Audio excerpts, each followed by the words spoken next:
Hello, this is going to be another one of my little video diaries, but going from my house to where I'm working at Christchurch City Council, so I apologise in advance for the shaky camera work and any periods of silence. But in order to not seem like a weirdo who's talking to myself, I'm going to wear earphones so I look like I'm on some sort of phone call. So, we get setting off now after taking on a tour of the lovely rubble that is also known as Christchurch City Centre. So this is my room, as you can see at the moment. I've got the most important things up. A poster, courtesy of Ryan, obviously most important. And through there's my bathroom, but you really don't want to see that. My TV and my big foam finger, most importantly, over there. Out here, you see my door. It's cunningly disguised as a forest, because I'm right opposite the front door. So if any burglars come in, they won't think, oh, there's a room with stuff in it. They'll think, oh, it's a forest. I won't go in there. So this is the way down our driveway, with also 58B next to us. And this is 58C. There, around the back, we've got our barbecue and stuff. But if you look online, 58C doesn't actually exist. There's only 58B, and they actually get their water from a hose pipe that's connected between our houses. So we just think the landlord's a bit sketchy and doesn't actually have a house that exists that we live in, seeing as it doesn't actually seem to have any rates on it. And here is the Neilmobile Mark II. I've bought it with my housemate James, the equivalent of 250 quid each, and it's a pretty mean little runner. It's kept going so far. The biggest problem with it is the fact that it smells of wet dog still, despite several attempts to clean it. But the biggest advantage was that it came with a tape player, but not only a tape player, but some absolutely solid gold tapes, including both Use Your Illusions by Guns N' Roses, mega hits of the 1970s, which has hits that I've never even heard of but are very good, and AC/DC, although AC/DC over here are referred to as Akadaka, which I think is the single most annoying thing I've found since I come over here. Their complete and utter changing of the English language into funny little terms, especially Akadaka. That one just makes no sense to me. It's clearly letters. But enough on that. We're now heading down Madras Street, which is one of the main sort of streets running north to south through Christchurch City Centre. And if you look ahead, you can see the Kashmir Hills, which overlook the whole of the city and the Canterbury Plains. And if you go over there, you're onto the Banks Peninsula, which is the big formation that was formed from a volcano exploding years and years ago, and where all the nice sort of seaside bits are. So as we carry on down here, you get your first experience of Christchurch's pretty inept traffic light system. You just really have to chance it and just go to cross the road whenever you can, because even when the green man's on, he's only on for about 3 seconds, so you don't have time to go across anyway. And here we can see probably a bit of a fitting sight at the moment, unfortunately for Christchurch. You've got a closed down business, at least here, and then you've got a smashed up telephone box as well. And looking to the left, you sort of get a sight of what is becoming more and more a sight around Christchurch, which is just cleared areas. Even though we are in the city centre, or what's left of it at this point, you just have great big areas of land that have been cleared, but they're obviously yet to start rebuilding on it. And likewise here, this Soundline studio has survived and is still open, probably because it looks like a nuclear bunker, but next to it, lots of gravel, lots of rebuilding, diggers everywhere. But yeah, you kind of get used to it after a while. It's a bit weird pointing out now, you get a bit more exposed to it. Here we have an advertisement for Akaroa, which we went a couple of weekends ago now to stay in a house that one of our friends owns out there, and it was absolutely beautiful. We didn't see any dolphins like that, but we did see a massive leopard seal. At the time we didn't realise that leopard seal is the most vicious seal you can come across, so we were just messing about and like going out in the boat next to it and everything, when in retrospect probably the most stupid thing we could do, but hey, you live and learn. And now we're going along Peterborough Street at this point, so we're now heading west towards the city centre.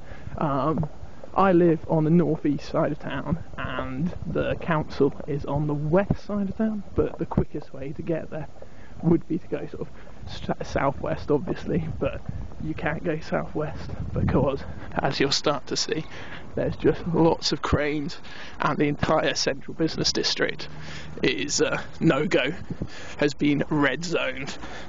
So as you can see, start to see in the distance a few cranes and various buildings getting prepared to be knocked down, and that's basically where I'm going to be heading. And you can see there was the City Oasis Hotel. Now there's lots of rubble. We're hitting a point now where Peterborough crosses an intersection with Manchester Street. Manchester Street is where all of the prostitutes, the ladies of the night, hang out. But sometimes there are some, it's like about 7:30 now in the morning, but unfortunately there are still sometimes them still plying their trade at this time. But if I go quiet, that's why I tend to exchange an awkward hello with them and scuttle on. But one of our housemates, she lives with her boyfriend, and she was driving down Manchester Street, and she doesn't drive the car very often, normally her boyfriend does. But she was driving it this one time, and she came back in and she said, "It's weird, isn't it? When you drive down Manchester Street, do you get loads of the prostitutes waving and saying hello to you?" And we were like, no, that doesn't normally happen. They're not that friendly. And she was like, "Oh, well, it happens to me every time I do it. It must be that I drive a very masculine car, surely."